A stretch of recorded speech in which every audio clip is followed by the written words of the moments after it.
Look at the development of your communication skills as an evolution. Whether you're comfortable in front of a crowd or terrified, these techniques will guide you, give you confidence, and refine your ability as a master, mastering the art of communication. Broadcasters, entertainers, actors, anyone in media at the top of their game remain there because they continue to refine and practice their skills. This is a journey, not a fix. Let's start with pillar number one, a solid foundation. The entertainment world has functioned using the rule of three for decades. Now, I don't really like the term rule because I believe rules are meant to be broken, and your ability and skill will dictate how and when you break those rules. So we teach you to use the power of three. Why three? Well, it exploits our ability to assimilate patterns, and three is the holy grail of memorable elements. We've grown up with the pattern of three. Three blind mice, the three wise men, the three little pigs. Those patterns continue through our adult life. Mind, body, spirit. Blood, sweat, and tears. Life, liberty, and the pursuit of happiness. Aristotle said that every play has three acts, a beginning, middle, and an end. Successful comedy functions using the power of three: setup, story, punchline. It's a simple structure. You can incorporate the power of three into your storytelling. You'll learn that secret in about 5 minutes. So, you want to start with a solid foundation that will help you create consistently engaging content for every aspect of your life. Every interaction you have, big or small, will benefit by using this simple method. You'll be able to use the power of three over and over again, and you'll see it used again and again in the techniques we teach you. Build all of your stories, presentations, jokes, speeches, or interviews using the power of three. Now, in this case, the pattern involves making sure you deliver everything with a beginning, middle, and end, and you will consistently make a bigger impact on everything in your life. Steve Jobs used the power of three to introduce the first iPhone. Today, we're introducing three revolutionary products of this class. The first one is a widescreen iPod with touch controls.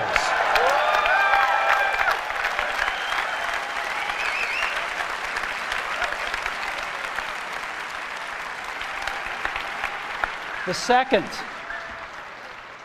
is a revolutionary mobile phone.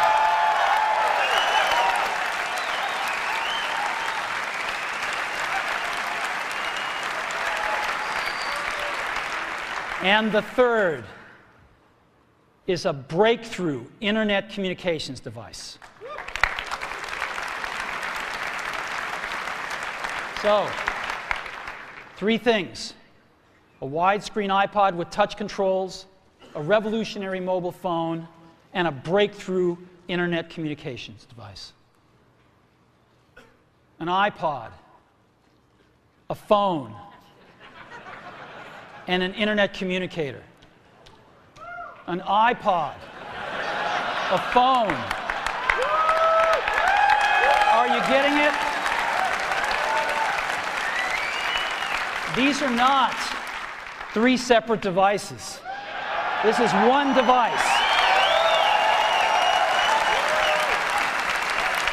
And we are calling it iPhone.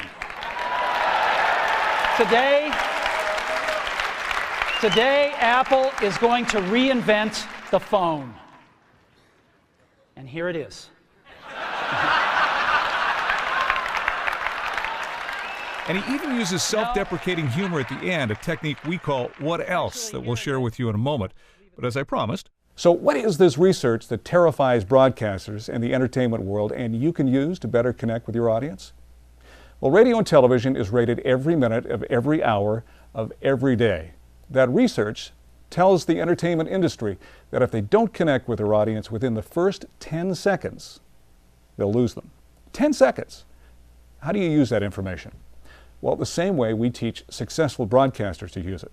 That means you have to find and craft a way to capture the attention and interest of your audience as quickly as possible. Television does this consistently. Now, think about your favorite television show. Gone are the days of long musical intros. Shows start with powerful content immediately. If you remember the TV show Lost, one of my favorite TV shows, its theme was one note. Successful television programming wastes no time delivering content they feel is going to instantly capture the attention of their audience and make it impossible to turn the channel. TV news is the same way.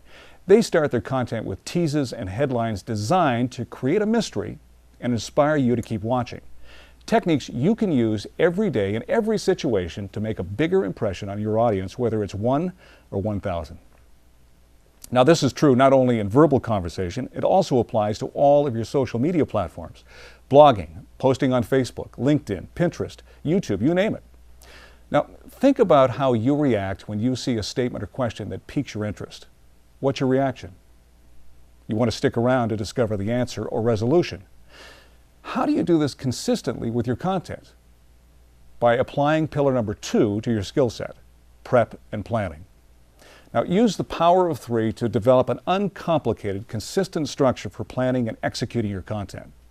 Apply what I like to call CPR to your presentations. Create, prepare, and rehearse. CPR.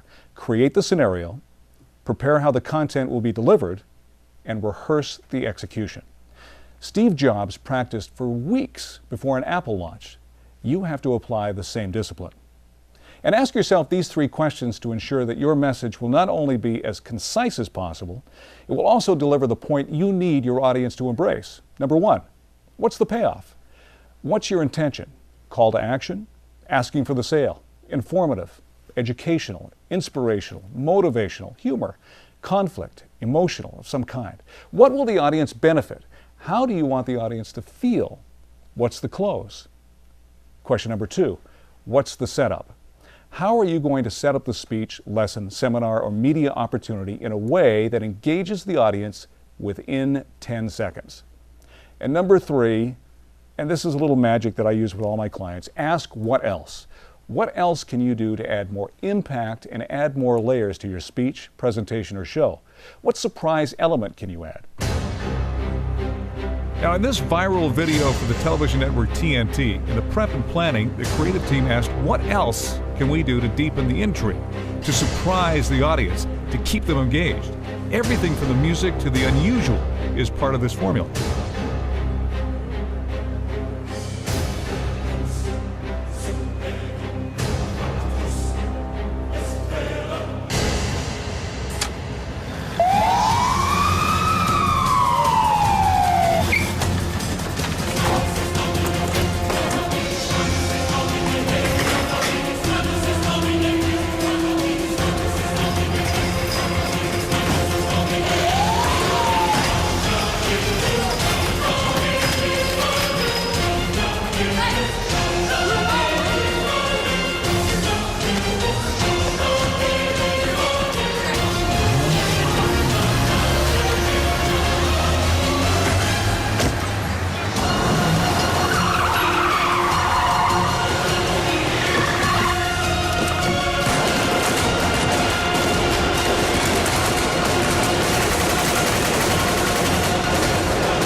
They got us, and they hung on to us because they created a mystery. We still haven't found out what this video is for yet, but we're about to find out. That's called the resolution, and we'll show you how to do that consistently in just a couple of minutes. So whether your stage is real or virtual, lots of preparation and planning is essential for delivering your content with confidence. Plus, confidence gives you the freedom to be in the moment and handle any situation that might come up. I want to share pillar number 3 with you. Now, this is a technique used by some of the most successful communicators in the world. The 3 R's of storytelling. Your stories and how you tell them impact the way you connect with everyone in your life. Maya Angelou said, people will forget what you said, people will forget what you did, but they'll never forget how you made them feel. Leaders that master the art of powerful storytelling move people to act on their behalf.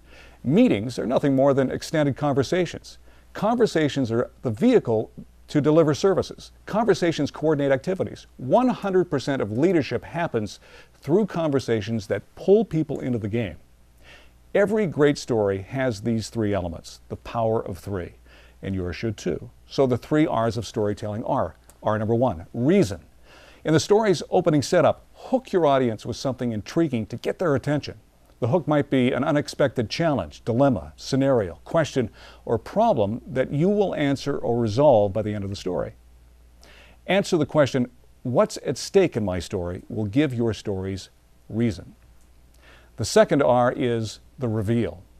Offer your audience an emotional experience by narrating the struggle, challenge, or question that was to be answered or overcome in your story. This is the midpoint of the story where you paint a picture and you reveal the answer to who, what, where, when, and why from your setup. The third R of storytelling is the resolution. Galvanize your audience with an eye-popping resolution, conclusion, or payoff. The resolution depends on the intent of your content, of course, which you created by doing your prep and planning. It's the satisfactory conclusion that is either meant to be emotional, educational, funny, or asking for the sale. Okay, here's your secret ingredients. And along with the 3 pillars you're learning about today, you can start incorporating this skill into your communication ability today. Now, one of the most important skills to master to improve your communication is the art of listening. Watch and see if you've either been the victim of this type of interaction or perhaps you've been the one not paying attention to your friend or coworker. Hey, real quick. I want to get your feedback on that meeting we just had on the purchasing decision process thing. Honest feedback. Okay. What did you think about it? I think that you all are doing the best job you can. The leadership is doing great. I think our team can do something, a few things to help moving forward. I think first, the procedures need to be pushed out in 2 or 3 languages minimum. I think what we've got now just isn't sufficient. Second, I think the scale and the scope of what we're doing is massive. And I think we ought to just try it out in a few regions. Just test it. I think it would behoove us to get some feedback from some of the regions. Hey, I've been trying to get a hold. No, I'm not busy. I've been trying to get a hold of you. I mean, what do you think about? We've all been there. Now, noted communicators like Michael Toms and Tony Alessandra have identified 4 types of listening. Number 1, non-listeners. Now, this listening style is pretty much self-explanatory. They're not listening and you're not being heard. Number 2 is a marginal listener, like the manager in the video. Marginal listeners hear the words the speaker is saying, but not the meaning or intent. They've kind of got that glazed over deer in the headlights kind of look. They're either thinking about what they're going to say next, or they're waiting for a chance to speak. This is really the most dangerous kind of listening because of the great chance of miscommunication, and we've all had that happen to us. Number 3 is technical listeners. Technical listeners make an effort to accurately hear what the speaker is saying and can pretty much repeat the facts and content of what they've heard, but they're really not listening, or they're not watching for body language, facial expression, the intonation in your voice, emotion or intent, and they don't read between the lines. Technical listeners hear what you're saying, but you don't feel like you're heard or understood. What you want to strive for is being an active listener. Now, active listeners not only hear the words, but also focus on understanding the speaker's message. This deeper level of listening is achieved by suspending all of your own thoughts, letting go of that voice in your head, and listening with body, mind, and heart. It really does require giving up any judgment of the speaker, too. Their dress, reputation, whether they're nervous or not, and listening with empathy. Truly feeling and seeing in your mind what they're saying and intending. Now, the result of this is that the speaker feels valued, heard, and understood. It's such a huge part of powerful communication. Being an active listener is also being an active observer. You have to care what the speaker is saying to be an active listener. You got to find that child within you that listens and observes with genuine curiosity. Do this and you'll make more impact and make more of an impression on everyone you communicate with. All right, there you have the 3 pillars required to ignite your path to mastering your communication skills, and our bonus 4th pillar, powerful listening skills, being an active listener. Those other 3 skills were the power of 3, starting with a solid foundation. Prep and planning, committing to the process, will allow you to command an audience of 1 or thousands with confidence. The 3 R's of storytelling, taking your audience on a journey, connecting with them emotionally, earning their trust and loyalty. This will allow you to ask them to act on your behalf. Storytelling is not show business. It's good business. My friend and co-author of The Talent Whisperers, Randy Lane, has shared these same lessons with Ryan Seacrest, Jimmy Kimmel, Carson Daly, and hundreds of others. I've used these techniques successfully during my 30-year broadcast career. In Brian Tracy's book, No Excuses, he quotes a study of over 1,000 of the world's most successful people whose path to success was to commit 3% of their yearly salary to personal development and education. The greatest investment you can make is in your own personal development.